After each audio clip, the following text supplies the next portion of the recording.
A venit într-un șantier inopinan, n-am la valieră, s-ar putea să audă rău, dar vreau să facem foarte pe scurt pașii pe care e de făcut atunci când montezi o barieră de vapori. Aici avem un planșeu cu structură din lemn, sus este un pod de încălzit nelocuit. Ce vedem aici e partea de sârmă și cuie pentru a ține vata în planșeu. Se putea face un pic mai elegant, să nu fie chiar așa de rău, dar acum trebuie să avem grijă să nu ne străpungă bariera de vapori aceste cui.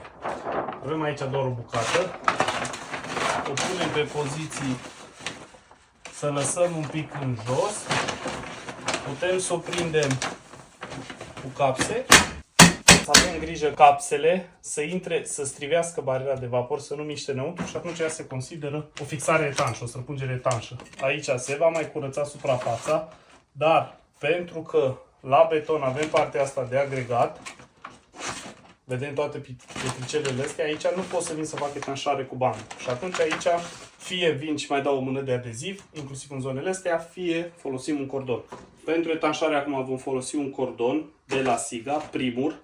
Putem să folosim și la tub, silicon, adeziv ca și siliconul. Atunci trebuie să ai grijă ca meseriașul să poată să pună un cordon cu grosime constantă. De aceea am ales aici să folosim această soluție.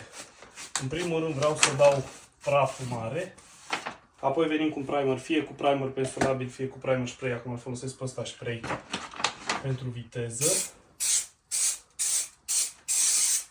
Ce facem aici este doar un test de soluție.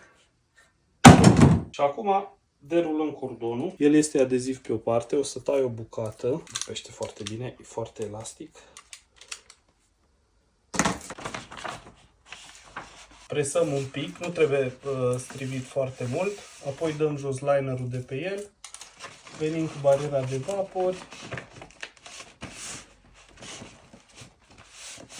și apăsăm. Și vedem că aici, în zona asta, mi s-a făcut o lipire etanșă. Și uite cum este, vedem toate găurile astea, banda nu o să prindă sau o să prindă doar pe vârfuri.